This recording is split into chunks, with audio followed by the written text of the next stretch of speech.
কি হলো? গরম? আচ্ছা তুমি দাও না, ফু দাও, তুমি দাও, তুমি হাতে করে তুলে ফু দাও।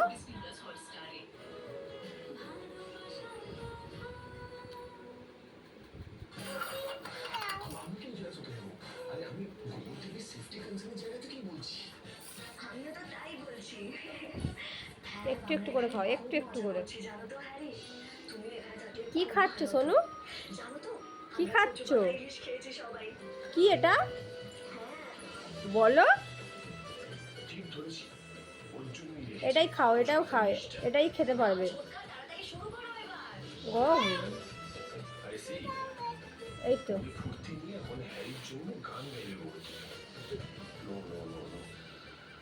আমি যাবো না এখান থেকে। আমি চলে গেলেই গোবর দেবী আর ছুটকা ভাববে যে আমি জেলাস। কি ভেবেছি?